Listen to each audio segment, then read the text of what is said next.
কথা দেখবেন যে 10 মিনিট কথা বললে একটা কথা জুলাই আইনি ভিত্তি নিয়ে বলেন, জুলাই সনদ নিয়ে বললো জুলাই সনদ আইনি ভিত্তি নিয়ে বলেন।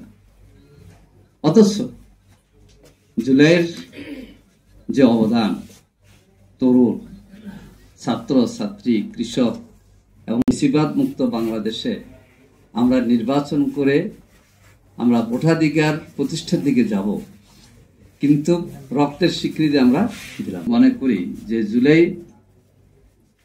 সনদের ঘোষণা হয়েছে, জুলাই সনদের বিভিন্ন রাজনৈতিক দলের কাছে গিয়েছে, এটার আইনি ভিত্তি দিয়েই নির্বাচনের আয়োজন করতে হবে।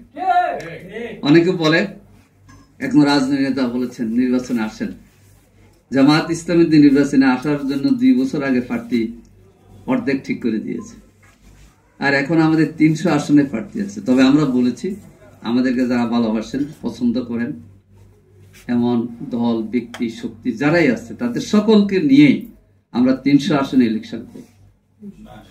আগে নাগরিক মঞ্চ আয়োজন করেছে, জাতীয় ঐক্য জোট কিছুদিন আগে আলোচনা করেছে, আরো আলোচনা হবে।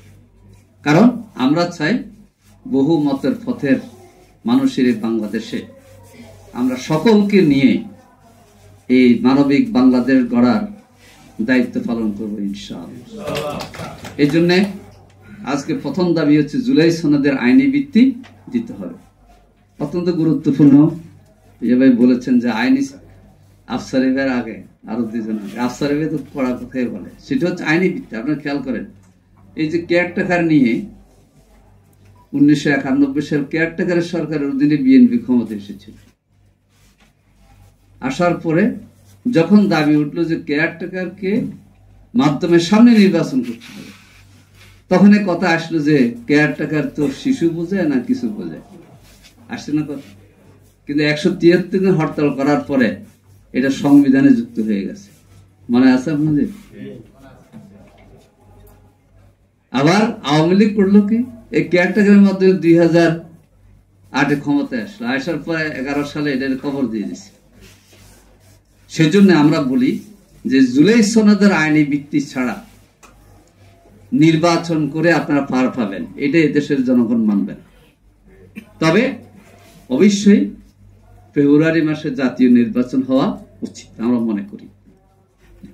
যেমন জাতীয় নির্বাচনের জন্য আমরা এখানে যারা আছি সবাই প্রস্তুত, কিন্তু জুলাই সনদের আইনি ভিত্তি ছাড়া নির্বাচন মানব না